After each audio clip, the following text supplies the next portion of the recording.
¿Qué tal, amigos? Muy bienvenidos a Con Ánimo de Lucro. Ya lo saben, un espacio de información y análisis económico de confianza, un oasis para la economía entendida desde el lado correcto de la historia, desde el lado de la libertad, la prosperidad y el respeto a la búsqueda de la felicidad. No cambien de emisora, arrancamos. Bueno, y arrancamos este martes y lo hacemos con uno de esos asuntos que tanto preocupan y nos preocupan en España. Hablamos de las pensiones. Hoy precisamente hay varias informaciones que nos apuntan a este asunto, un asunto que es una de las obsesiones, si ustedes lo quieren, de este grupo, del Grupo Libertad Digital es Radio, en el que periódicamente les hablamos precisamente de la problemática que entraña el sistema de pensiones pública en España con la deriva que llevamos en nuestro país, tanto en tema demográfico, es decir, cada vez nacen menos personas, nuestro índice de natalidad se va reduciendo y cada vez las personas mayores son más y además, gracias al aumento de la esperanza de vida por los avances en la medicina,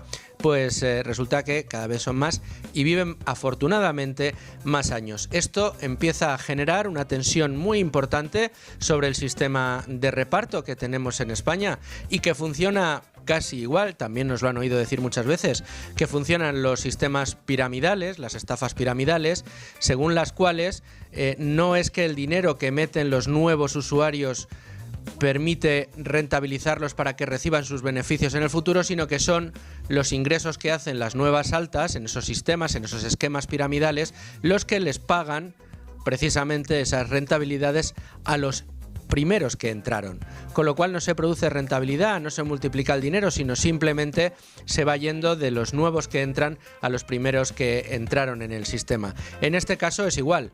Para todos aquellos que nos estén escuchando y piensen que durante todos los años que han estado cotizando a la Seguridad Social para garantizarse una pensión en el futuro, ese dinero que han cotizado se ha guardado en una especie de caja fuerte o en alguna cuenta en la que se ha ido invirtiendo para que una vez se jubilen se les devuelvan esas cotizaciones en forma de pensión, bueno, pues sepan que así no es. Todos aquellos que hoy están recibiendo la pensión la reciben porque la gente que hoy trabaja por cuenta ajena, que tiene una empresa, que es autónomo, está cotizando para poderle pagar su pensión al pensionista actual, al que hoy está viviendo de la pensión pública. Dicho esto, en España además tenemos una particularidad que nos distingue de nuestros socios europeos y es que tenemos una de las pensiones más generosas, por no decir la pensión más generosa de toda la Unión Europea, probablemente de toda la OCDE. ¿Esto qué significa? Bueno, pues que en términos de salarios medios y de pensión media, la gente que cobra hoy la pensión está cobrando aproximadamente un 70% del salario medio en España. Si nos fijamos en la tasa de sustitución, es decir, la pensión respecto al último salario percibido, estamos más cerca del 80%. Esto quiere decir que las pensiones públicas en España son muy generosas porque la media en la Unión Europea, por ejemplo, está en el entorno del 50%. Es decir, la gente cobra de pensión pública aproximadamente la mitad del dinero que cobraba cuando estaba trabajando. ¿Hacia dónde vamos en España? Porque claro, la discusión de las pensiones en España siempre ha sido muy feroz, si ustedes me lo permiten. Siempre ha sido un asunto del que se ha hecho política, por mucho que existiera el Pacto de Toledo, según el cual no se deberían hacer, en este caso, pues ningún tipo de pelea política en torno a las pensiones, porque debería ser un asunto en el que las políticas de Estado pusieran de acuerdo a los grandes partidos. Pero sin embargo, como cada vez hay más pensionistas y cada vez hay más voto que en unas elecciones depende de las personas que reciben una pensión, al final es un debate que siempre tenemos encima de la mesa. Y el debate no debería ser tanto si van a cobrar más o menos los pensionistas, sino hasta qué punto es sostenible un sistema según el cual la gente que recibe dinero cada vez es más, cada vez son más años los que tienen que recibir ese dinero y cada vez son menos los que trabajan para producir ese dinero y además cada vez cobran menos o tienen menos poder adquisitivo aquellas personas que tienen que encargarse de sostener a las primeras. Y este es el gran problema que tienen las pensiones en España. Y este es el gran problema que viene reflejado en uno de los informes que aparece hoy en medios de comunicación, un informe que se publicó hace semanas y en el que en Europa se ponía de manifiesto este gran problema. Y además, hoy se ha dado la casualidad de que no solo hemos visto publicado este informe en prensa, sino que se ha presentado otro informe en Madrid, en el centro de Madrid esta mañana, un informe en el que se daba cuenta precisamente del problema de sostenibilidad de las pensiones, de hacia dónde vamos, de hacia dónde va el poder adquisitivo de esas pensiones en el futuro y de qué alternativas tenemos todos, usted que nos escucha y nosotros mismos, para saber qué hacer con nuestra vida una vez se acabe el mundo laboral, para poder seguir manteniendo nuestro poder adquisitivo, porque tengan por seguro que de aquí a 5, 10, 15, 20, 25 años, lo que va a suceder es que cada vez esa tasa de sustitución va a ser menor, cada vez cobraremos menos pensión respecto al último sueldo percibido y se va a ir acercando a la media europea. Si nada lo remedia, tendrían que llegar todos los inmigrantes del mundo a España y tendrían que nacer el triple o el cuádruple de niños de los que nacen hoy en España, y además tendríamos que ser el doble o el triple de productivos de los que somos para que esas pensiones pudieran seguir creciendo en la manera en la que lo están haciendo. Y eso se antoja, permítanmelo, al menos complicado. Pero en cualquiera de los casos vamos a iniciar ya mismo todos los temas del día, pero como siempre lo primero que tenemos que hacer es darle un repaso a la portada de Libre Mercado. Enseguida. Y me acompaña ya Beatriz García, jefe de Libre Mercado. ¿Cómo estás? Estupendamente, Luis Fernando, ¿qué tal? Pues muy bien, con muchas ganas de que nos des unas pinceladas de las informaciones más importantes de las que recoge hoy la portada de Libre Mercado. Bueno, pues nos cuenta en primer lugar Carlos Cuesta la herramienta de Escrivá para domesticar el Banco de España, una todopoderosa y hooligan dirección internacional. Bueno, pues nuestro exministro está acelerando sus planes de colonización de este organismo. Ya se elevan a más de 200 movimientos, los que ha hecho internos Escrivá entre personas, moviendo cargos y demás. Bueno, pues hay un área a la que el ministro socialista pues le está dando mucha importancia, y es esa Dirección General de Relaciones Institucionales. Escrivá ha decidido que la dirija Paloma Marín, casualidad, también cercana al PSOE, y bueno, pues este organismo va a tener un peso decisivo, por ejemplo, en las decisiones con el Banco Central Europeo, cuando España tiene que dar su voto, decidir y bueno, poner un poco en valor a nuestro país.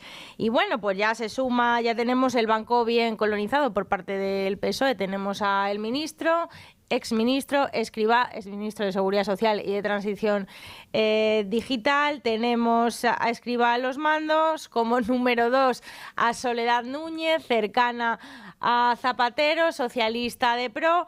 Ahora se suma este nuevo nombramiento y bueno, pues es que hay que recordar Jordi Pons, que es el también nombrado recientemente, la cuota catalana, uno de los principales defensores del España nos roba, ese eslogan que tanto han cogido por bandera a los independentistas, y nos queda Fernando Fernández como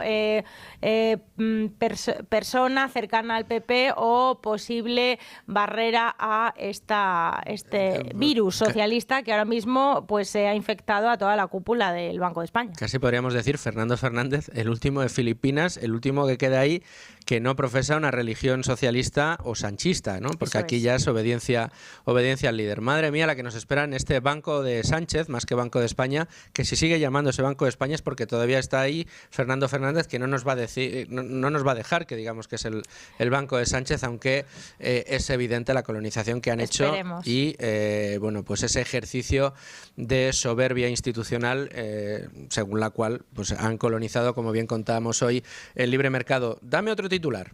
Pues tenemos los casi 20 impuestos que propone subir Yolanda Díaz. Apunta a la ministra de Trabajo pues a todos los sectores de nuestra economía, el trabajo, los supermercados, los yates, también el tabaco, el IRPF, vamos, un bombardeo fiscal. Porque considera que pagamos pocos impuestos en España y hay que pagar todavía más. Sí, es un documento que ha elaborado para decirle a Sánchez, oye, yo te apruebo los presupuestos, pero tú me tienes que dar a cambio, pues ¿qué? Más dinerito. Empieza por el IRPF, rentas del capital, quiere un impuesto a las grandes herencias a partir de 1 millón de euros. Empezamos por las grandes herencias, luego por las medianas y luego por las pequeñas. Esto ya sabemos que es abrir la veda. Esto es un impuesto estatal, cuando el impuesto de sucesiones hay que recordar que está cedido a las comunidades autónomas. O sea, estamos ya entrando en terreno de financiación autonómica, y sobre todo cuando le estás concediendo a Cataluña su hacienda catalana y todo el poder de cara a impuestos, querer implantar un impuesto de sucesiones extra y quitarle ese poder a las comunidades autónomas de decisión es toda una aberración. Y bueno, pues muchísimos sectores, Luis Fernando, quiere gravar. De acuerdo contigo en la apreciación que has hecho respecto a la cuantía, porque habrá quien piense que 1 millón, pues el que tenga 1 millón que pague, ¿no? La típica frase. Pero a lo mejor no nos paramos a pensar que el día que te toca a ti recibir esa sucesión, se trata de un par de pisos y una plaza de garaje que, debido a la inflación y debido a la evolución del mercado inmobiliario, cuando te toque cobrarlo, a lo mejor esas 3 propiedades, sin tú ser multimillonario, ya supera ese 1 millón de euros, en cuyo caso, ahí sí, ya te tocará pagar. Y efectivamente, esto le ha sucedido a muchísimos afectados por el impuesto de sucesiones en las últimas décadas. Vamos, lo hemos hablado en Libre Mercado muchísimas veces, casos de Andalucía donde a lo mejor había herederos que se encontraban con 2 viviendas valoradas de forma por la administración un tanto arbitraria, pero sin liquidez, y se veían obligados a vender una casa para quedarse con la otra, una casa que se han ganado sus padres, tíos, abuelos, con todo el sudor de su frente. Entonces, esto es la ruina. Es un paso muy peligroso, claro. Beatriz, ayer nos prometiste una información de calado sobre la evolución del gobierno de Milei. Sí. Bueno, pues cuéntame. Bueno, pues Diego Sánchez de la Cruz ha analizado el discurso de Milei, la verdad que es maravilloso. Dice Milei que le van a poner un cepo al Estado. Ha pronunciado otro discurso histórico el presidente argentino: presupuesto, déficit cero, hay que sacarle muerto de la Casa Rosada, eso ya lo ha dicho alguna vez, si Argentina incurre en déficit. Y bueno, rumbo firme a ser la economía más libre del mundo, y de momento nada más que está cosechando Milei resultados muy positivos, y ya tiene sus cuentas presentadas, a diferencia de nuestro gobierno, que ya vamos por la segunda oportunidad, a ver si me las aprueban o no. Gasto histórico, todo lo contrario a Milei. Milei, ¿qué quiere? La motosierra. A mí me ha encantado eso de el que venga aquí con una propuesta de gasto, más le vale venir con cuántos otros gastos hay que quitar o qué impuestos vamos a eliminar, si no, no se le aprueba absolutamente nada a nadie. Eso es, pues nada, reducir el gasto, déficit cero, reducir la inflación y sobre todo libertad en Argentina, que es lo que necesita el país. Fantástico. ¿Para mañana me adelantas algo? Para mañana una mala noticia, pero no bueno, después de Argentina tampoco vamos a llorar mucho. Bueno, ¿qué nos dice? España encabeza el índice de miseria, es el último informe que está preparando el Juan de Mariana, y mañana lo vamos a desgranar paso a paso. Reconozco que sabía que estaba en el horno esa información. Hombre, y tengo muchas ganas de echarme ese informe a la cara. Venga. Muchas gracias, Beatriz. Seguimos. Bueno, pues continuamos con el tema del día, un tema del día que pasa por el sistema de pensiones en España. Insistimos, hay 2 informaciones hoy muy importantes de actualidad. La primera de ellas recoge algunos detalles que se escaparon del informe publicado hace semanas por la Unión Europea, en la que se analizan los sistemas de pensiones públicos y la previsible evolución que van a tener todos en el seno de la Unión Europea. Por otro lado, un informe que se presentaba, mejor dicho, en Madrid esta mañana, en un céntrico hotel de la capital, y que está elaborado precisamente, bueno, pues por un amigo de esta casa, alguien que ya hemos escuchado en diferentes espacios económicos de esta casa, como Tu dinero nunca duerme, como Economía para quedarte sin amigos, y que no es otro que el profesor del IES y de la cátedra de Cobas, el señor Javier Díaz Jiménez, a quien vamos a poder escuchar en muy poquito tiempo.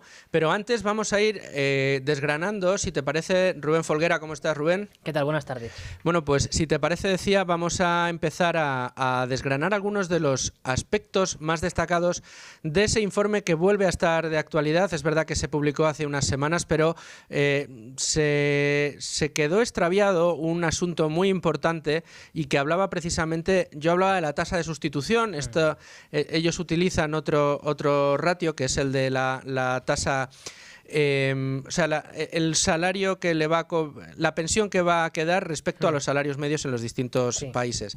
Una tasa que va a pasar del 70 al 53%, ¿no? En el caso de España, sí. En el caso de España.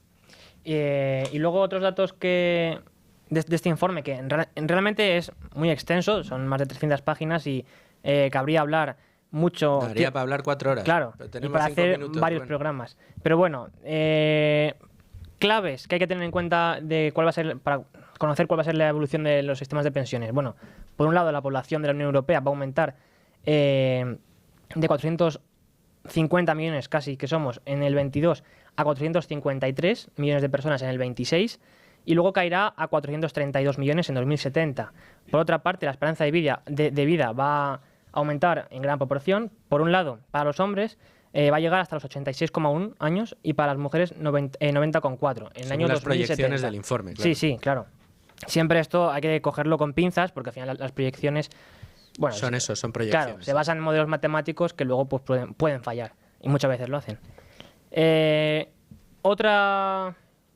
Otro elemento importante es la tasa de empleo, que es cierto que va a aumentar en todos los países, o es lo que se prevé. En el caso de España ya veremos. Pero es cierto que en este contexto también la productividad laboral se va a incrementar, que el PIB real crecerá un 1,3 de media en toda la Unión Europea hasta el 2070, pero por otra parte decía el costo total del envejecimiento, que incluye pues gasto en pensiones, atención médica, cuidados de larga duración, gasto en educación, va a aumentar. Y de hecho los costes de envejecimiento, que es esto que estamos hablando, fueron del 24,4% del PIB en 2022 y se prevé que en el 2070 aumente hasta el 25,6% del PIB. Vamos a aclarar, Rubén, ahora vamos a continuar con más datos de este informe. Este es el informe Aging Report de la Comisión Europea. Insisto, se publicaba antes justo del verano y se traspapelaba ese dato de que probablemente en España nos iremos acercando más al 50% del salario medio en España, al 53, 55%. Sí, 53,7 en el 2070. En 2070, eso es dentro de unos años, pero te decía yo, Rubén, que hoy se ha presentado otro informe en Madrid. El informe se llama ¿Qué hay de lo mío? Las pensiones y el ahorro complementario para la jubilación en España, que ha impulsado en este caso Trade Republic y que ha elaborado el profesor de la cátedra de Cobas en el IES, el señor Javier Díaz Jiménez. Y creo que nos escuchan ya tanto Antón Díez-Tubet, el Country Manager de Trade Republic en España. Antón, ¿cómo estás? Hola Luis Fer, hola Rubén, ¿qué tal? Bueno, pues muy bien, Antón, te saludo. Bueno, eres colaborador habitual también de este programa. Hoy nos traes un asunto realmente interesante y gracias a Dios tenemos al teléfono también al autor de ese informe ¿Qué hay de lo mío? Las pensiones y el ahorro complementario para la jubilación en España. Tengo que decir que el profesor Javier Díaz Jiménez es uno de los profesionales dedicados precisamente a la divulgación en tema de pensiones que más, quiero decir, que significa un referente de mayor prestigio en nuestro país y así lo tomamos nosotros cada vez que le invitamos y hoy tenemos la suerte de que el día de la presentación del informe lo tengamos al teléfono. Don Javier Díaz Jiménez, profesor, ¿cómo está? Muy bienvenido a Con Ánimo de Lucro. ¿Qué tal? Muchísimas gracias, encantado de estar aquí con vosotros. Pues mira, tenemos dos llamadas, tenemos al responsable impulsor del informe y al autor del informe. Javier, en primer lugar, ¿cuáles son las tres conclusiones más importantes de este ¿Qué hay de lo mío? ¿Dónde está lo mío? ¿Cuándo me va a llegar lo mío? Bueno, pues mira, en este informe lo que hago primero es usar simplemente la demografía, ¿no? Tres datos que va a entender todo el mundo, que es cuántos españoles van a cumplir 67 años en los próximos 20 años, ¿no? O sea, la generación más numerosa en España nació en 1977 y va a cumplir 67 años en 1944. Y de aquí entonces se van a jubilar 14,1 millones de españoles, van a cumplir 67 años 14,1 millones de españoles. y habrá que pagarles sus pensiones, ¿no? Y además de eso está el aumento de la esperanza de vida, de la que ya habéis hablado, y el aumento de la pensión media de entrada al sistema, que se debe a, bueno, pues a la mejora de la educación, al aumento de la longitud de las carreras, de las vidas laborales, ¿no? Y solo ya con eso, en términos reales, el gasto en pensiones de jubilación va a aumentar un 90%, o sea que casi se va a duplicar. ¿Eso qué quiere decir? Bueno, pues quiere decir que si en 2023 la Seguridad Social pagó unos 100.000 millones en número redondos en pensiones de jubilación, en 2044 tendrá que pagar 200.000 millones de hoy. O sea, que serán. ¿Y esto qué hace? ¿Cuál es la conclusión de esto? Pues mira, confiar exclusivamente en la generosidad del sistema de pensiones, en que el sistema de pensiones pueda mantener esas tasas de reposición de las que habéis hablado, es muy arriesgado. Y dado que todos los actores en España, el gobierno, la oposición, todos los partidos políticos que están cubiertos por este manto de silencio que es el Pacto de Toledo, pero también los sindicatos y las patronales y el sector asegurador, ya les va bien, ¿no? Y dicen y continúan empeñados en esta idea de sostenello y no enmendallo. Pues ¿qué solución hay ante este problema? Ante el aumento del gasto en pensiones de jubilación es inevitable. El aumento de los ingresos, pues nadie sabe, es especulativo. Por lo tanto, dejar toda tu jubilación en manos exclusivamente de la pensión pública es un disparate. No lo está haciendo ningún país europeo. Y lo que tenemos que hacer, obviamente, es complementar nuestra pensión pública con un ahorro privado para la jubilación. Y la segunda parte del estudio lo que hago es hablar miro la rentabilidad del Standard & Poor's en ventanas de 20 o 40 años, que es espectacular, descontada la inflación el 7%, y hablo del coste de las comisiones que realmente destruyen, ¿no? la rentabilidad del ahorro a largo plazo. Y la conclusión pues es que afortunadamente hoy pues tenemos plataformas, tenemos alternativas de inversión que tienen dos características que no han tenido nunca. La primera, no tienen un ticket mínimo imposible. No estamos hablando de que haya que tener 10.000 euros, ni 20.000, ni 50.000, ni 100.000, que puedes empezar a ahorrar desde €1 y que te dan unas comisiones fabulosamente bajas. O sea, que todo el ahorro es para los ahorradores. Entonces, lo único que nos hace falta, en realidad, esto es un poco como ir al gimnasio, ¿no? Es desarrollar el hábito, el empezar a ahorrar. Y si eres un mileurista, pues también ahorra 50 euros. Y si no puedes ahorrar 50 euros, ahorra 10 cada mes al empezar el mes. Y cómprate un ETF y vas a tener una jubilación mucho más desahogada. No vas a asumir todo el riesgo que supone confiar en que el Estado vaya a ser capaz de pagar unas pensiones que hasta ahora han sido muy generosas, y ten en cuenta que la generosidad de las pensiones no se mide con cuántos euros se pagan, sino muy generosas en relación a las cotizaciones, ¿no? Y nunca había... Perdona, profesor. Dale. Y nunca ha sido tan accesible y nunca ha sido tan barato acceder a productos tan buenos para poder invertir en el largo plazo. Exacto. O sea, eso es lo que nos ha traído la tecnología, ¿no? Y está en el teléfono, estas plataformas están a un clic, que te bajes la aplicación, que esté en tu teléfono y que puedas empezar a ahorrar. Es tuyo, nadie te lo va a quitar, y vas a ver cómo la magia del interés compuesto y de las comisiones ultra bajas, porque si no funciona, va a multiplicar tu ahorro. Y a mí me parece que, de verdad, o sea, es que no puedo menos que entusiasmarme. Llevo 40 años esperando a que esto ocurra, ¿no? A que realmente alguien nos ofrezca la posibilidad de soñar con una jubilación mejor y de hacernos responsables de nuestro propio bienestar cuando seamos mayores. Eso es. Y de esto que está hablando, profesor, sabe mucho precisamente quien le acompaña y quien ha tenido pues el buen gusto de impulsar este estudio que presentáis hoy, y que es el colaborador de este programa, Antón Díez-Tubet, que desde Trade Republic habéis empujado este informe. Una conclusión, un comentario rápido, Antón, respecto precisamente a esto que estaba diciendo el profesor, ¿no? A lo fácil que hoy resulta para todo el mundo, desde €1, poder acceder a algunos de los mejores planes de inversión a futuro que tenemos a nuestra disposición. Efectivamente, o sea, parece una obviedad a día de hoy, pero hasta hace muy poquito poder invertir desde 1 euro sin comisiones no era posible. Te veías forzado a tener unos importes mínimos de inversión elevados o a tener que pagar unas comisiones que no justificaban la inversión en sí porque se comían toda la rentabilidad, ¿no? Creo que, como decía Javier, pues las nuevas tecnologías nos han permitido a empresas como Trade Republic el poder dar un acceso súper sencillo, es súper accesible desde 1 euro y con comisiones ultra bajas. Eso es súper importante para la construcción de un ahorro complementario a largo plazo y de hecho en el estudio de Javier pues detalla muy bien cuál es la rentabilidad real del S&P 500 durante un periodo de 40 años. Después de la inflación, eso quiere decir un 7% anualizado.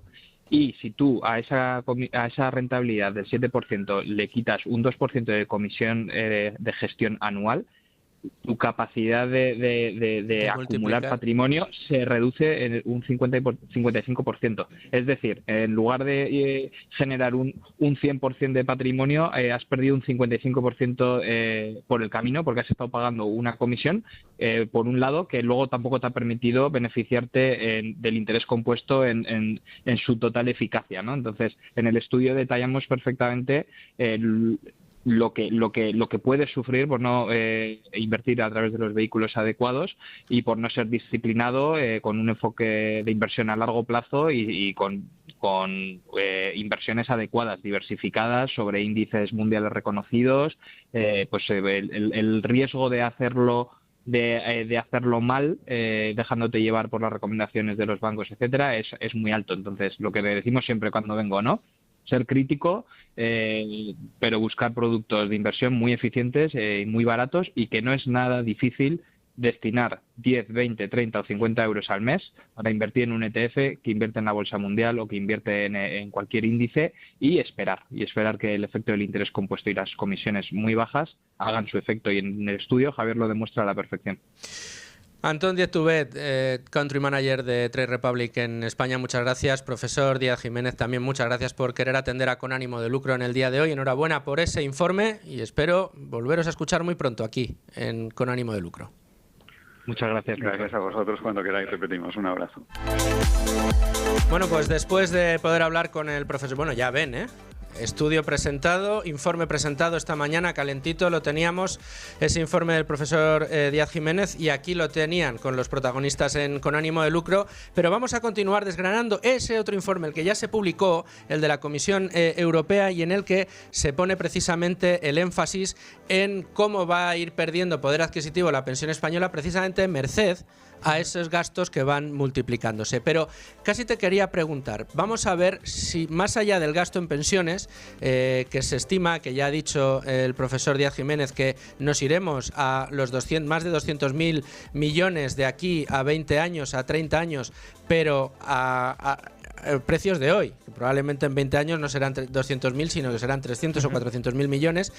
Sí que me gustaría que nos hicieras una pequeña comparativa, Rubén, porque sé que has mirado los datos de qué es lo que está sucediendo en este momento en otros países de nuestro entorno parecidos a nosotros y también de los que no se parecen a nosotros. Bueno, pues lo cierto es que todos los sistemas de pensiones a día de hoy tienen tasas de beneficios superiores a la media, ¿vale? Que son las que afrontarían, digamos, es decir, que todos los que tienen hoy en día tasas de beneficio mayores a la media son los que van a afrontar un mayor ajuste de aquí al 2070. Lo cierto es que España será la gran economía del euro que más acuse este ajuste, pero la verdad es que se prevé que la mayoría de Estados miembros, junto con Noruega, que siempre entra en estos estudios, vean cómo aumenta el gasto en pensiones. O sea, el gasto en pensiones va a aumentar en todos los países de la Unión Europea. No. En 16 Estados miembros más Noruega, sí. El país que más va a aumentar el gasto en pensiones es Luxemburgo, con unos 8 puntos porcentuales. Luego España está en el grupo, digamos, mayoritario de los países que aumentará el gasto entre 1 y 2 puntos porcentuales del PIB. Y luego hay 11 países, que son casi la mitad, que verán reducir este gasto. El que más, Grecia, que siempre, digamos, Grecia es un país que se compara con España a peor, pues bueno, en este sentido va a ver cómo de aquí a 2070 el gasto en pensiones se reduzca 2,5 puntos porcentuales sobre el PIB. Y luego, pues países como Portugal, que también solemos comparar con España, o Letonia y Dinamarca, pues experimentarán disminuciones del 1% del PIB, más o menos. En cuanto al sistema que operan cada uno de los países y capitalización o reparto, digamos, ¿cuál sería un ejemplo de país de capitalización y cuál un ejemplo de país de reparto para ver cómo estamos en nuestros de reparto sobre, digamos, alguno de los más representativos de reparto, estamos mejor o peor y cómo estamos respecto a los países que tienen un sistema de capitalización? Bueno, pues para eso podemos acudir al índice Mercer de año 2023, que sitúa a Países Bajos como el mejor sistema de pensiones. Y qué casualidad que justo Países Bajos, desde el 23 hasta el día de hoy, está en un periodo de transición hacia un modelo de capitalización. O sea, que incluso en periodo de transición mejora. Sí, eso es. Y de hecho, el estudio ya, volviendo al de la Unión Europea, explica que en Países Bajos el 44%, digamos, de las pensiones, ¿no?, son privadas. O sea, el 44% del dinero que se destina después de la jubilación en ese país es capital privado. Sí, y de hecho, una cosa muy interesante es que este informe de la Unión Europea, que se publicó en abril, dice literalmente que los planes de pensiones privados mitigan el descenso previsto de la tasa de beneficio de las pensiones. Es decir, que los planes privados de pensiones, por llevarlo, digamos, a la práctica, son una solución muy interesante que deberían pensar los políticos para, digamos, evitar la quiebra de los sistemas de pensiones públicos. Entre otras cosas porque la presión que habría sobre el sistema público de pensiones sería infinitamente menor. Claro. Si en España estuviéramos acostumbrados a este tipo de mensajes en el que nos dijeran también nuestros políticos, mucho ojo, la pensión pública les va a ayudar cuando se jubilen, pero no pueden fiar todo a la pensión pública porque va a ir decreciendo. Tienen ustedes que acudir a los sistemas alternativos de ahorro y de inversión. Unos sistemas que pasan por esos planes de pensiones o por los fondos de inversión o por otro tipo de inversiones o por la inversión inmobiliaria que luego van a transformar ustedes en una renta vitalicia o en una hipoteca inversa. Pero no pueden fiar su futuro únicamente a la pensión pública. Un mensaje radicalmente opuesto al que nos están dando. Nos están diciendo, aporten cada vez menos a sus planes de pensiones, va a estar cada vez menos remunerado, vamos a dejarlo todo en manos de los planes de empresa sin poner ni lanzar los planes de empresa. Se ha acabado con parte del ahorro privado y de la inversión privada y el mensaje que nos están mandando ahora es que, y lo ha dicho Yolanda Díaz, vicepresidenta de este gobierno, es que van a atacar fiscalmente a esos fondos de inversión y al ahorro privado.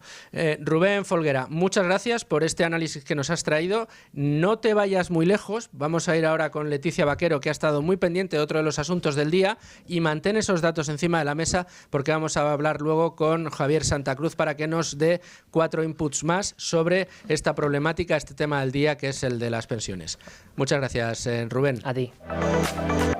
Bueno, y precisamente uno de las casas de estudio que con más ahínco ha estudiado el tema de las pensiones desde siempre en nuestro país ha sido FEDEA, y FEDEA precisamente hoy se reunía con el Consejo de Economistas, con el Consejo General de Economistas que preside el señor Valentín Pich, ese que la semana pasada estaba tan preocupado porque no le daban la palabra al periodista del diario El País cuando estaba pues haciéndole la rendezvous al ministro de Economía, Carlos Cuerpo. Lo hacía delante de nuestra compañera de informativos, Leticia Vaquero. Leticia Vaquero, ¿cómo estás? Hola, ¿qué tal, Luis? Muy bien. ¿Y tú qué tal? Muy bien, muchas gracias por estar con nosotros en Con Ánimo de Lucro. Y hoy has estado muy pendiente de nuevo del Consejo General de Economistas porque se ha reunido con FEDEA para hacer un análisis de los asuntos más importantes, más imperiosos que tenemos ahora mismo, ¿no? Cuestiones estructurales de la economía española. Detectan dónde están los principales problemas y presentan sus soluciones. Es un trabajo, por cierto, Luis, que han realizado durante meses en diferentes materias. Han contado con la colaboración de unos 15 profesionales y hoy lo que han hecho simplemente es, una vez han finalizado pues esta ronda de análisis de 6 temas, pues han querido resumirlos. Por seguir un orden, han hablado de presupuestos, de deuda y de déficit, pidiendo un plan de consolidación fiscal para alcanzar el déficit cero. Nos engañan con las reglas fiscales, nos han dicho esta mañana que luego nadie cumple. Y, por cierto, sobre las cuentas públicas, que cada día parece estar más cerca de una nueva prórroga y de no querer presentar un nuevo proyecto para el 2025, la presidenta de la Autoridad Autoridad Independiente de Responsabilidad Fiscal de la AIREF, Cristina Herrero, que ha sido invitada también a esta presentación, ha dicho que la aprobación de esos presupuestos en la práctica es poco importante, porque el ingenio del gobernante, han dicho después desde FEDEA, hace que al final gaste lo que quiere gastar, así que sirven de más bien poco. Pero luego hay un tema que consideran que es principal, un problema principal de la economía española, uno de los que también estáis abordando en el día de hoy y esta mañana, que es el de la productividad española. Nunca hemos sido alumnos destacados, pero llevamos tiempo además perdiendo posiciones relativas en relación con los países a los que nos gustaría parecernos, y esto pues es un problema que debería preocuparnos más, ¿no? En cuanto a las formas de abordarlo, sabemos más o menos lo que hay que hacer, es cuidar bien el funcionamiento de las instituciones, cuidar bien la inversión, especialmente en intangibles, en formación. Quizá la formación, la educación sea el principal motor de esto. Claro, decías tú, uno de los temas más importantes que estamos destacando en Con Ánimo de Lucro es sin duda uno de los temas que vamos a seguir monitorizando a lo largo de todo el año, de la productividad, que redunda precisamente en el problema que traíamos de asunto principal en el día de hoy, las pensiones. Si cada vez somos más improductivos, cada vez hay más gente mayor que tiene que recibir pensiones y el sistema productivo es cada vez más improductivo y cada vez tenemos a menos gente, evidentemente no va a haber dinero para pagar pensiones en el futuro. No van a cuadrar esas cuentas, ¿no? Decía, antes hemos escuchado a Ángel de la Fuente, es el presidente de la Fundación de Estudios de Economía Aplicada de FEDEA, comparándonos con los países de nuestro entorno, decía que es el problema más importante que hay que abordar ahora mismo en la economía española y pide políticas a largo plazo enfocadas a la economía del conocimiento, al refuerzo de la investigación, al desarrollo tecnológico, a la inversión en las empresas.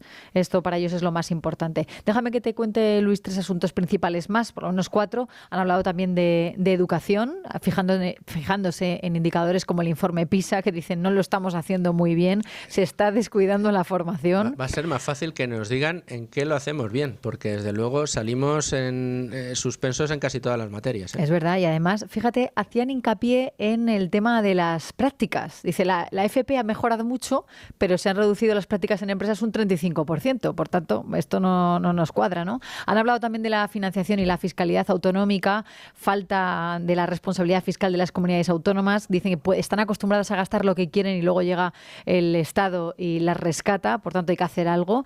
Y luego también sobre infraestructuras del transporte advierten que lo importante es la calidad y no la cantidad. Calidad de nuestras carreteras, por ejemplo, hay que hacerles un buen mantenimiento, por eso abogan incluso por el pago por uso. Y sobre la vivienda, un dardo más. Hay que revisar la ley de vivienda. Es equivocada, han dicho en la conferencia de esta mañana, le echa un pulso al mercado, impone obligaciones, se olvida de liberalizar la ley del suelo. Hay que hacer algo, hay que reformar la ley del suelo y hay que poner facilidades para el objetivo principal, que es que haya más oferta de vivienda. Desde luego que sí, parece que el Ejecutivo no quiere darse cuenta de que los problemas que hay en el sector de la vivienda, tanto de alquiler como de venta, emana principalmente de sus manos metidas hasta el tuétanos en el mercado inmobiliario. Leticia Vaquero, muchísimas gracias. A vosotros. Espero que mañana nos cuentes temas también muy interesantes de economía. Estaremos muy pendientes de lo que hacéis en servicios informativos. Muchísimas gracias.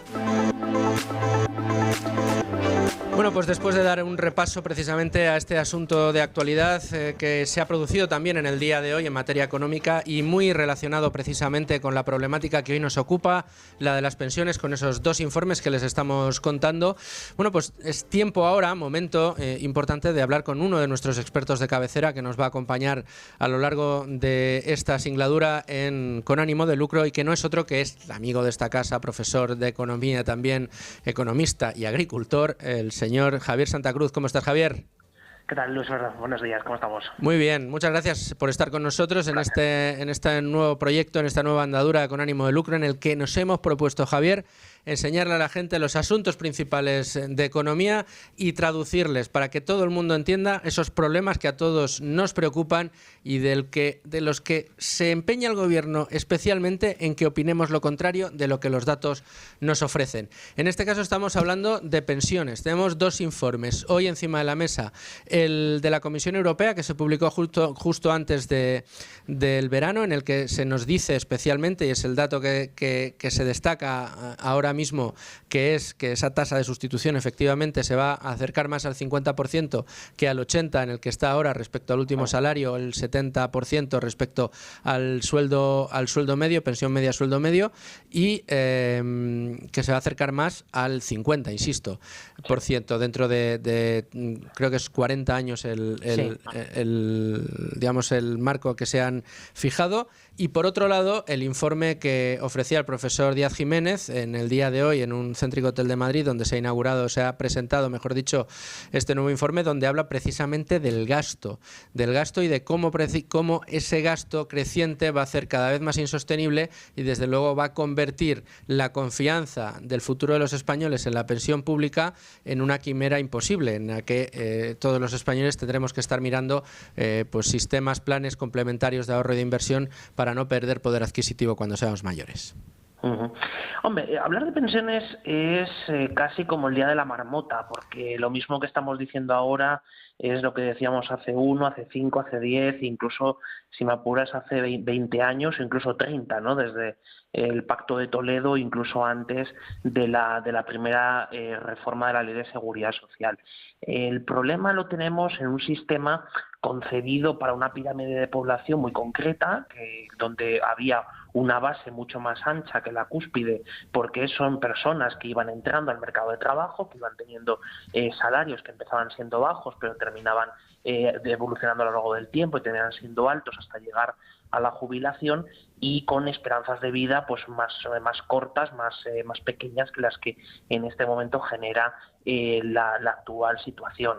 Entonces, esto se puede abordar siempre de dos maneras. Por un lado está lo que hemos llamado siempre las reformas de tipo paramétrico, que es cambiar los parámetros del sistema a la hora de calcular por ejemplo, la pensión de entrada, ¿no? Que haya más años cotizados hasta que se tenga en cuenta toda la vida laboral. Eso en sí mismo provoca una reducción de la pensión de entrada al sistema, que es una de las cosas que también las recomendaciones del Pacto de Toledo, pero el propio gobierno, el anterior, justo antes de julio del año pasado, ya había dejado puesto negro sobre blanco.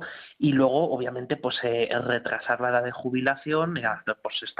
Llegaremos al año 2027 a los 67 años, probablemente ampliarlo algo más. Pero todo eso son cosas que son retoques cosméticos, mientras que la pirámide de población y las condiciones del sistema económico te lo permiten. Tú muy bien lo decías antes, que es un problema de productividad, es un problema, por tanto, de un pago de salarios que sea suficientemente importante como para poder cubrir las pensiones que se pagan ahora. Entonces, ahí es donde damos el salto al segundo tipo de reforma, que es una reforma de la estructura del sistema público.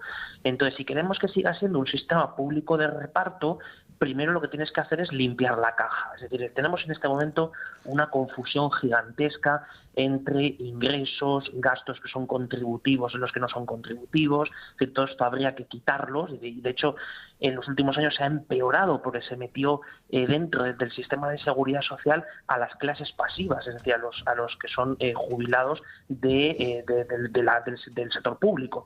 Entonces, lo que hemos ido haciendo es confundir todo esto. Además, la confusión llega a ser máxima con las transferencias que pasa el Tesoro Público a la Caja de la Seguridad Social, y por eso se puede permitir el Gobierno decir que en el mes de julio la Seguridad Social registró un superávit, que es una cosa absolutamente esotérica, porque no existe. Es decir, no hay superávit, es simplemente el efecto de las transferencias que se están pasando desde la Administración General del Estado hacia la Caja de la Seguridad Social. Entonces, en ese magma es donde nos movemos, y mientras tanto lo que sí tenemos muy claro es que en 5 años, desde que en el año 2018 el último gobierno del Partido Popular decidió romper lo que se había hecho en los años anteriores de no indexar las pensiones a la inflación y volver otra vez a revalorizarlas, y que eso lo ha continuado el gobierno del Partido Socialista, ya hemos dado un empujón de 4 puntos sobre PIB de gasto en pensiones con respecto a lo que teníamos previsto para el año 2035. Es decir, hemos ido de golpe 10 años para poder coger y para gastar mucho más, evidentemente, lo que estamos ingresando. Políticos que gastan más de lo que deben o de lo que tienen o de lo que tenían previsto. ¡Qué sorpresa! Don Javier Santa Cruz, muchísimas gracias por tu análisis. Te espero muy prontito aquí en la sintonía de Con Ánimo de Lucro. Un placer, gracias. Un abrazo.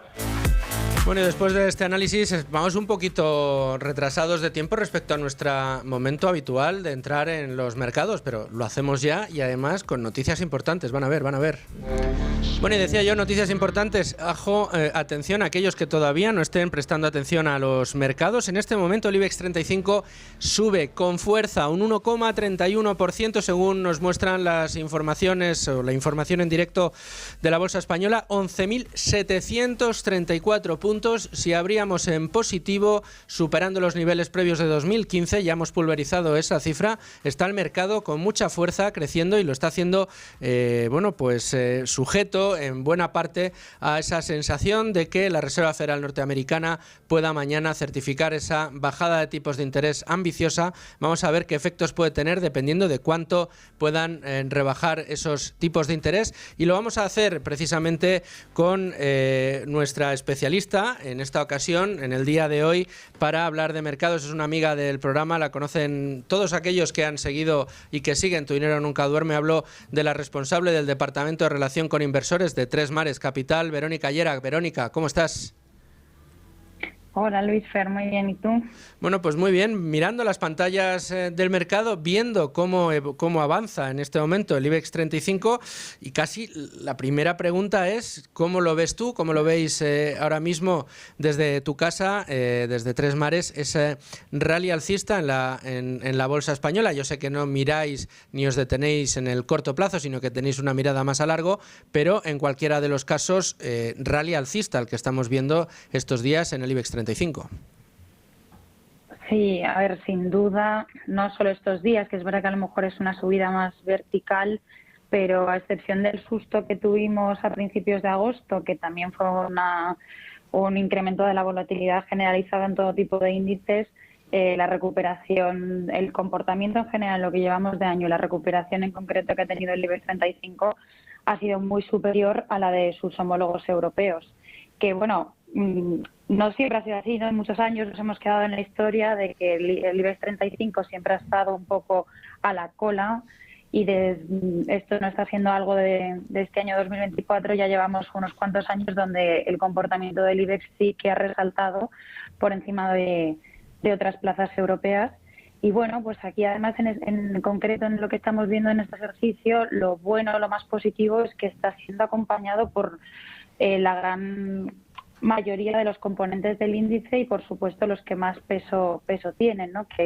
Pero que no hay que olvidar que el IBEX 35 no son solo bancos, que es verdad que es uno de los índices más bancarizados junto al italiano, pero que también hay otras compañías que tienen mucho peso. De hecho, la compañía más grande es Inditex, y luego seguida pues de Iberdrola, y tenemos también, no hay que olvidar, a IAG, que es un índice muy diversificado y que en general todas están subiendo todas a la par, ¿no? Que es importante que el performance del índice vaya acompañado por el gran número de compañías, y no estemos en una situación pues lo que puede ser parecida con lo que pasa en el S&P con las 7 magníficas, ¿no? Donde esas subidas tan agresivas y que estén tan concentradas pues inspiran cierta desconfianza, ¿no? En este sentido no es ni mucho menos parecido. No solo en el S&P 500, sino incluso en índices más globales como el MSCI World, donde la ponderación de esas 7 magníficas es enorme y está explicando buena parte de la rentabilidad y el comportamiento de ese índice. Pero Verónica, decíamos que la actualidad pasa irremediablemente, y esta semana va a ser así, y también mañana, respecto a la decisión que vaya a tomar la Reserva Federal. Parecía que había más consenso en el 25% de bajada de tipos que en el 50%. Ayer mismo José María Luna, de Luna y Sevilla Asesores, nos decía que en el caso de que fuera finalmente una bajada del 50% podría ser contraproducente, en tanto en cuanto el mercado entendería una señal de debilidad por parte de Estados Unidos mayor de la que se esperaba respecto a la macroeconomía norteamericana. Sin embargo, hoy nos despertamos con la información en medios especializados de que JP Morgan estima o espera o pronostica que la bajada de la Fed va a ser de medio punto, del 50%, y en cambio Standard & Poor's considera que esa caída va a estar más cerca del 25. Insisto, sé que vuestra mirada siempre es más a largo plazo, pero ¿cómo ves tú este pequeño debate que se está montando ahora mismo en el mercado entre los analistas que viven últimamente de manera permanente con la vista puesta en las decisiones de política monetaria? Pero en fin, ¿cómo nos lo acercas tú? ¿Cómo te aproximas precisamente a este debate? A ver, las estimaciones de consenso al final siempre ojalá sirviesen más para predecir efectivamente lo que puede llegar a pasar en los mercados, ¿no?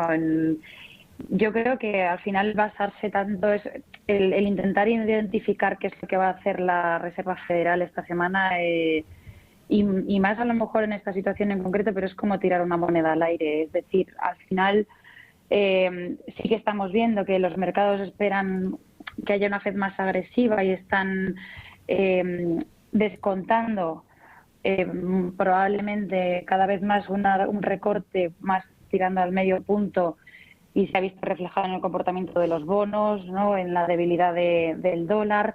Pero efectivamente, como tú comentabas, esta señal pues puede tener una doble interpretación, y es efectivamente las dudas que puede acarrear que si se implementase este recorte más agresivo fuese por las dudas sobre la economía real. Todo dependerá también un poco del mensaje que vayan a dar después en la comparecencia la Reserva Federal y bueno, ver sobre todo el diagrama de puntos de dónde ven situados los tipos de interés y la inflación, y lo que puedan hablar del mercado laboral, porque en ese sentido sí que los datos económicos, por muchos sustos que hayan dado durante especialmente este verano a los mercados, tanto los datos de inflación como sobre todo los del mercado laboral, el mercado laboral desde luego no indica que la economía estadounidense esté entrando en una recesión, más bien estamos viendo una serie que se está normalizando, que venía de experimentar unos crecimientos mucho más fuertes, sobre todo después del cese de la pandemia.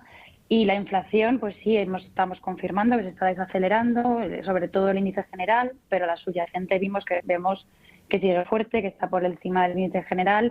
Entonces, bueno, pues ya digo que lo determinante será el cuadro macroeconómico, el diagrama de puntos de los que fijen los miembros de la FED, y no tratar de anticiparse ni posicionarse nunca en este tipo de acontecimientos para basar nuestras inversiones, porque al final es totalmente impredecible, y estar preparados para que, bueno, pues que probablemente acarreen momentos o episodios de volatilidad.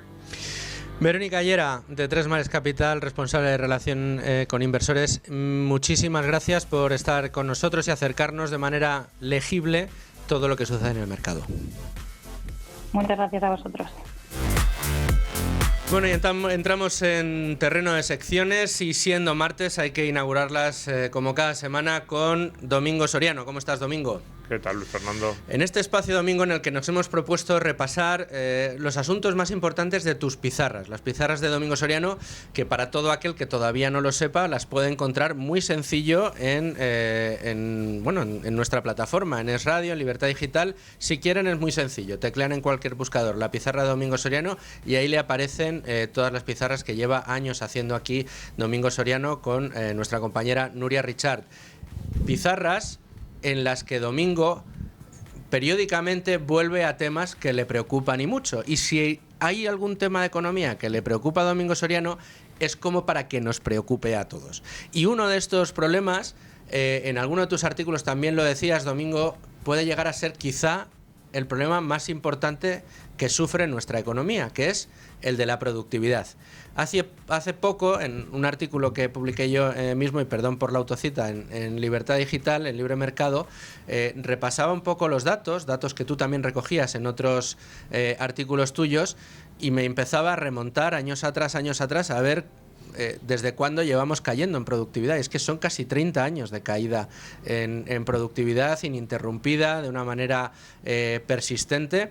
Y en cambio, siendo este un problema muy importante dentro de nuestra economía, lo que vemos es que no parece que encontremos interés por parte de los políticos que nos gobiernan, de un signo o de otro, por tratar de ponerle freno a esta caída o de revertir la situación. Seguimos estando por debajo de la media europea, seguimos cayendo más que lo hace la Unión Europea cuando cae la productividad, y desde luego nos remontamos cuando sube. Disecciónanos este problema y proponnos alguna solución, Domingo. Sí, en primer lugar es que es el más importante, porque al final la productividad, que es una de esas palabrejas que utilizamos los economistas, no deja de ser nuestra capacidad para hacer más cosas con menos bienes, para hacer cosas que los demás quieren comprar de la forma más eficiente posible.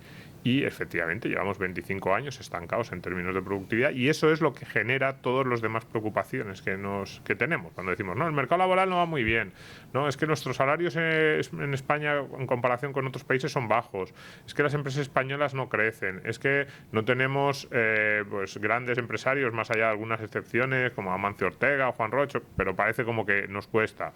Todo eso no dejan de ser o está derivado de problemas de productividad. Por ejemplo, los salarios no suben, pues no sube la productividad, o son síntomas, pero que no, digamos, son el reflejo del problema de productividad que tenemos. Entonces, es el más importante. Efectivamente, España lleva 3 décadas, pero casi nos podríamos ir incluso más atrás, pero desde luego las últimas 3 décadas es dramático lo que nos dicen los indicadores de productividad, y nos alejamos de nuestros vecinos de la Unión Europea, eso es cierto, sobre todo de aquellos con los que nos comparamos, Francia, Alemania, antes Reino Unido, Holanda, Suecia, nos alejamos de ellos y nos van adelantando los países del este de Europa. Y cuando decimos, ¿por qué cada vez estamos más lejos en renta per cápita, estamos más lejos en muchos de esos indicadores que los países más ricos? Pues somos menos más ricos de Europa, somos menos productivos. ¿Por qué nos están alcanzando los países del este? Porque ellos lo son más.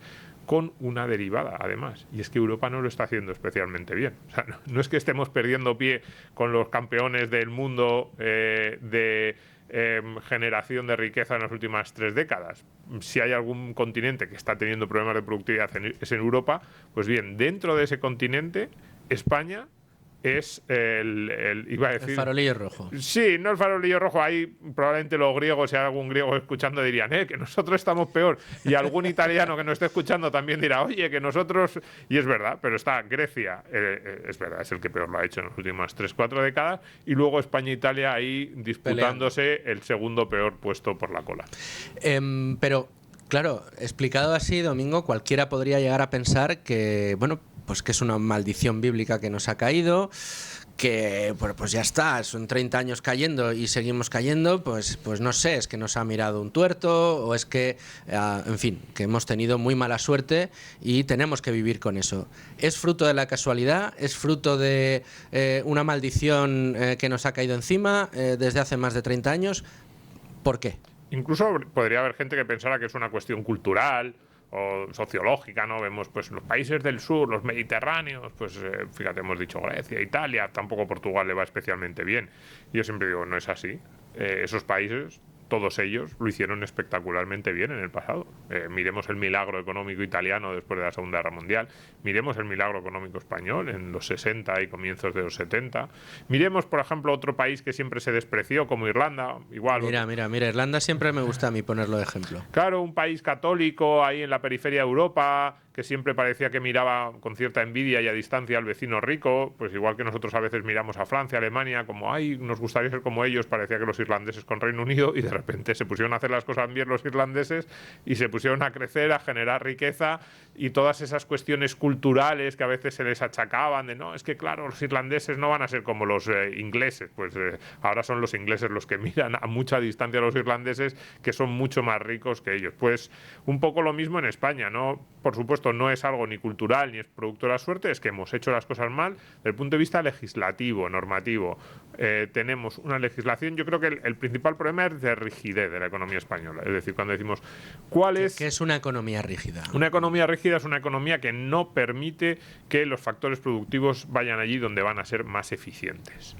De nuevo, palabras como muy economista, pero que pensemos, ¿no? En España, cuando una empresa lo está haciendo bien, le ponemos las cosas fáciles para que crezca. Una empresa que tiene 10, 15, 20, 25 empleados, le ponemos las cosas fáciles para que pase a ser una empresa de 50, 60, 100, 200 empleados. No, le ponemos las cosas complicadas. En España, cuando una empresa lo está haciendo mal, al revés, ponemos las cosas sencillas para que esa empresa a lo mejor tiene que desaparecer, a lo mejor tiene que, oye, está malgastando recursos, desaparecer y que esos factores productivos, tanto las inversiones en capital como el capital humano, pues vayan a otros sitios donde son más aprovechables. Pues no, lo que hacemos es intentar protegerlo, ¿no? Estas palabras políticas, vamos a proteger, vamos a consolidar, vamos a hacer lo que sea para que esos recursos mal empleados sigan estando mal empleados cuando estarían mucho mejor empleados en otros aspectos de la economía. Una economía flexible frente a una economía rígida es aquella en la que el trabajador que está haciendo algo que pues probablemente no es muy productivo cambia, incluso muchas veces dentro de la propia empresa. ¿Cuántas veces escuchas a un empresario que dices, no, nosotros estamos haciendo esto de esta manera, a mí me gustaría cambiarlo, hacerlo de otra forma, pero no puedo porque el convenio colectivo no me deja, porque los sindicatos no me lo permitirían, porque tendría que hacer un cambio a lo mejor de planta o un cambio geográfico, llevarme toda la producción al centro que es más eficiente. Tengo dos centros, uno es más eficiente y otro es menos eficiente. Pues lo que me gustaría es doblar la producción del centro más eficiente y cerrar el otro. Y de repente te dicen, no, es que no puedo. Dices, pero si vas a mantener los puestos de trabajo, simplemente es un cambio geográfico. No, pues no puedo por el convenio, o me meto en un lío con los sindicatos, o tengo cualquier tipo de problemas. Atracción de inversiones y que aquel que invierte sepa que si le salen las cosas bien se podrá quedar con los frutos de su trabajo y de su apuesta. Todo eso es lo que hace una economía más flexible. Y eso es lo que le falta fundamentalmente a la economía española.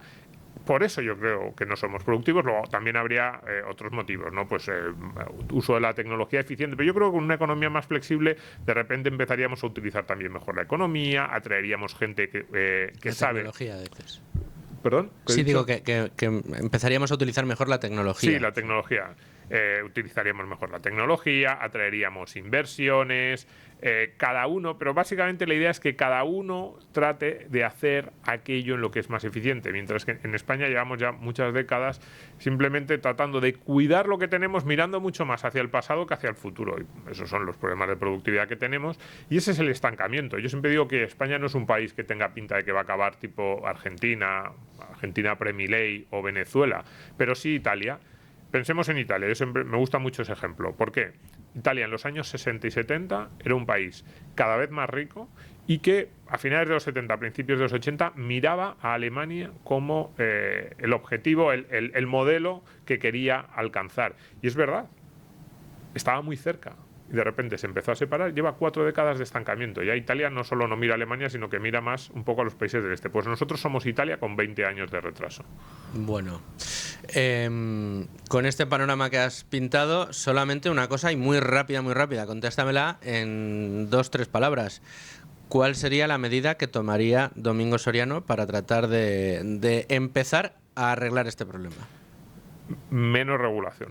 Menos regulación. Sí, quitar la gran mayoría, o sea, hacer mucho más sencillo para los empresarios llevar esos factores productivos de los que antes hablaba allí donde ellos creen que van a ser más eficientes. Bueno, pues problema resuelto, no en este caso, pero al menos ideas hemos dejado encima de la mesa. Domingo Soriano, muchas gracias por estar con nosotros en el día de hoy.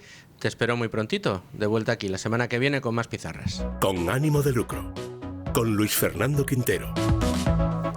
Pues dejando lo mejor para final siempre y como todos los martes con José Ruiz de Alda, profesor de la UFM, socio de CIMA Asesores, también profe en el IEB, en las Hespérides, ya lo saben todos ustedes, y con el que vamos analizando libros que a mí me gusta llamar libros despertador. Don José Ruiz de Alda, ¿cómo estás? Pues encantado de estar aquí otra vez. Bueno, y después de abrirnos la mente, los ojos y las orejas, el otro día, la semana pasada, con el libro de Haslitz, con Economía en una lección, sinceramente creo que uno de los mejores libros para empezar a sentir adicción por la economía, sentir pues interés por esta ciencia que para muchos es lúgubre. Yo siempre me acuerdo de Luis Herrero, que habla de la economía como la ciencia lúgubre y dice que es que no quiere, ni le interesa, ni le gusta, porque no ha leído a Haslitz seguramente. Pero en este itinerario ya hemos abierto los ojos con Haslitz, ya nos empieza a gustar la economía y nos topamos con uno de los grandes padres del liberalismo en el mundo, que es Friedrich Hayek. Y una de las obras más extendidas, conocidas y quizá iniciáticas del señor Hayek es Camino de servidumbre. ¿Qué nos encontramos en Camino de servidumbre, don José?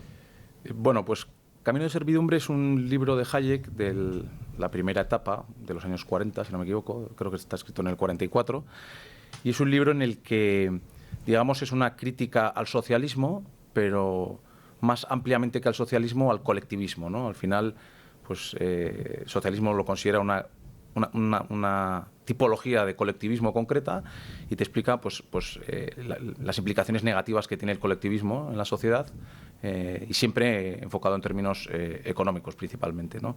Y al final lo que entiendo yo, el argumento principal del libro es entender cómo la planificación central por la que aboga el socialismo o el comunismo, pues acaba tendiendo siempre hacia el totalitarismo, ¿no? Hacia la supresión de las libertades y de la libertad individual, ¿no?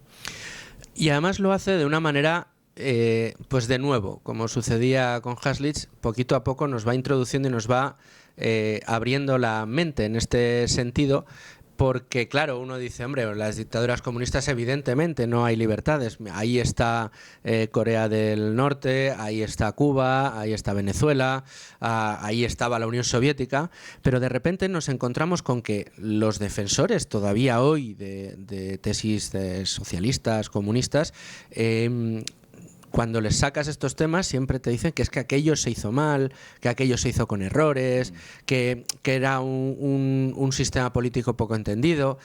Pensemos en Pol Pot, ¿no? Y en Camboya lo entendió tan mal que se cepilló a un tercio de la población. Entonces, lo bueno que encontramos en Hayek es que nos pone, digamos, delante o pone a esas supuestas bondades que la planificación tendría. Bueno, pues la sanidad tiene que depender solo del Estado, porque es el único que es capaz de proveer, digamos, un beneficio o mantener un derecho social para todos los demás. Cuando vemos ese tipo de ejemplos y nos damos cuenta de cómo esas normas, poquito a poco, a lo que conducen es a restar libertades y no a proteger derechos, es cuando se nos empieza a abrir la cabeza. Sí, totalmente. De hecho, menciona pues lo que comentas tú, ¿no? Cómo a veces pues inicialmente puede parecer que la planificación central de algunos sectores, de algunas industrias, pues tiene sentido, y luego lo va hilando y vas viendo cómo eso tiene implicaciones negativas en la competencia y cómo acaba siendo al final, por una vía o por otra, acaba siendo perjudicial para el ciudadano, ¿no? Y cómo al final pues se tiene que ejercer una represión sobre el cuerpo social pues para poder ejecutar esos objetivos del planificador central, ¿no? Y no los que decide el mercado, que es la libre asociación de todos los individuos, ¿no? Y realmente es muy interesante, ¿no? A mí hay un punto, si quieres, que es el que me parece más interesante, sobre todo desde el punto de vista de hoy, y es cómo pone... La gente, cuando hablamos de socialismo, pues siempre piensa en la izquierda tradicional, ¿no? Pero a veces se nos olvida un poco lo que se conoce como derecha extrema o ultraderecha, los fascismos, que al final no dejan de ser otro tipo de colectivismo. De hecho, yo siempre digo que... Perdona, son socialistas. Claro, que los puntos se tocan, ¿no? Sí. Cuando vemos el eje derecha-izquierda, al final es una circunferencia y en un punto se tocan, ¿no? Y al final, de hecho, él habla prácticamente de una forma muy similar pues del régimen nazi. Hay que tener en cuenta que está escrito en el 44, todavía no había acabado la Segunda Guerra Mundial, y entonces habla del ejemplo pues del fascismo italiano, del régimen nazi, del régimen comunista de la Unión Soviética, y te explica que ambos pues son sistemas colectivistas similares, con pequeñas diferencias de grado, pero que en términos económicos son socialistas y en términos de planificación central son mucho más parecidos de lo que se pudiera pensar, ¿no? De esta obra, Schumpeter llegó a subrayar que es un libro, dijo textualmente, es un libro cortés que casi nunca atribuye a sus contrarios otra cosa que el error intelectual. Yo creo que a Schumpeter, o sea, es porque Hayek era un hombre muy educado.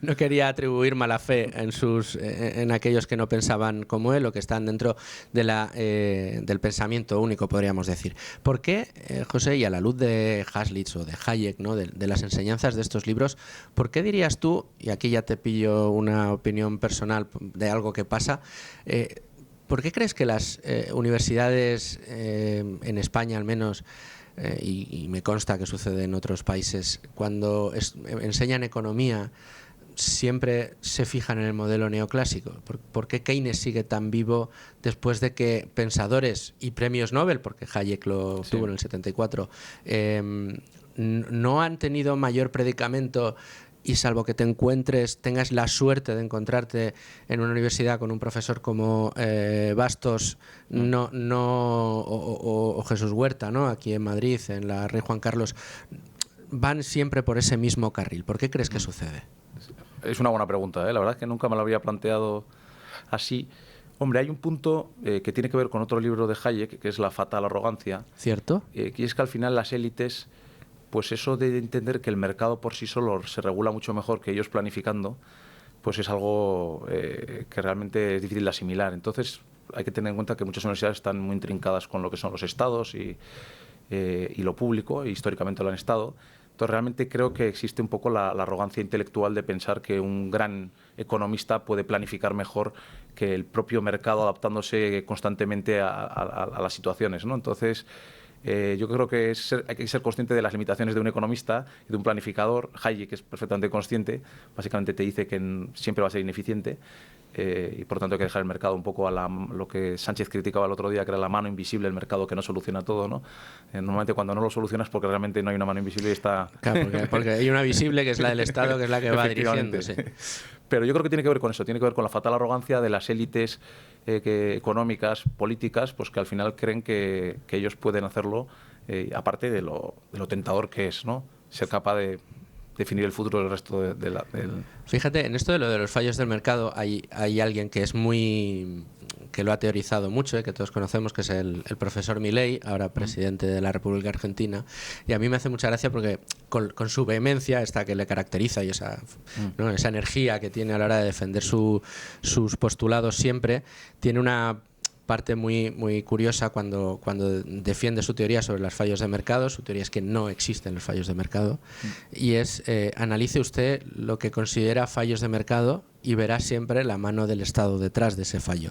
Dice, y si su análisis no encuentra la mano del Estado en esos supuestos fallos de mercado, su análisis está mal. Vuelva a empezar y verá cómo finalmente está la mano del Estado detrás.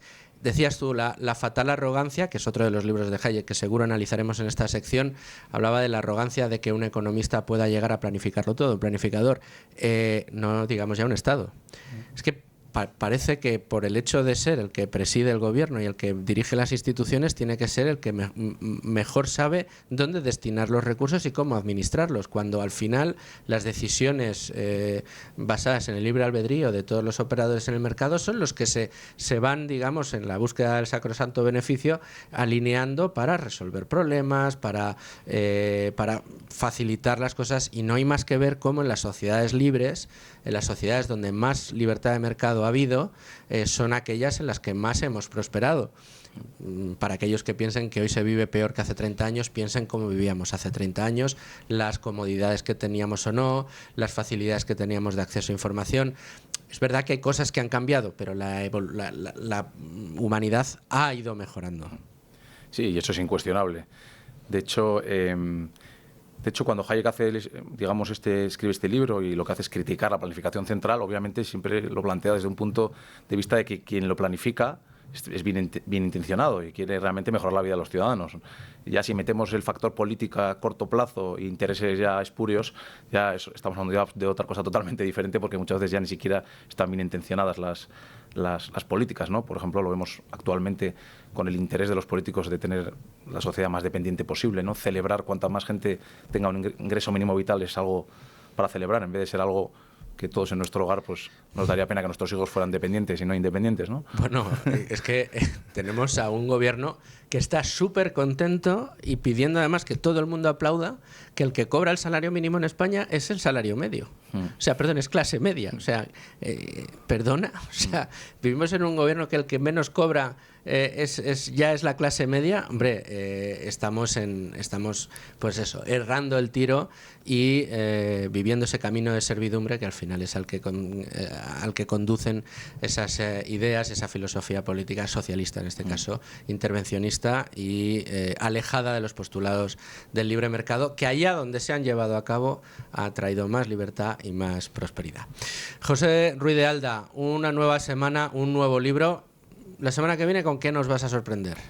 Pues la semana que viene vamos a dar un giro y vamos a hablar de no tanto de economía, sino del mundo de la inversión, del ahorro. Uy, con lo que a mí me gusta eso. Y de los mercados financieros. Bueno, pues venga, también es importante porque, como digo yo, también puede ser sexy la inversión en los mercados financieros, aunque sea una inversión sensata y a largo plazo, que al final es de lo que siempre hablamos aquí en esta sintonía. Don José Ruiz de Alda, muchísimas gracias. Déjame que recuerde, el libro igualmente en Amazon se puede conseguir. La edición que estoy viendo yo ahora mismo es Friedrich Hayek, Camino de servidumbre, en edición El libro de bolsillo Ciencias Sociales, y por solo 15 euros. ¿Qué quieres? Más por menos es imposible, y son libros que nos van a ayudar a despertar nuestra conciencia y a entender la economía desde el punto de vista correcto de la historia. Totalmente, un gusto estar aquí como siempre. Muchas gracias, José. Bueno, y hasta ahora llegamos al final de Con ánimo de lucro, un día más. Espero que lo hayan disfrutado tanto como nosotros. Les espero aquí siempre a través de todos los medios en los que nos pueden sintonizar, escuchar, encontrar y ver también, por supuesto. Y bueno, la semana que viene estaremos con José Ruiz de Alda con más libros, y mañana con toda la actualidad del día en materia económica explicada para que todos ustedes la entiendan. Hasta mañana, sean muy felices, amigos.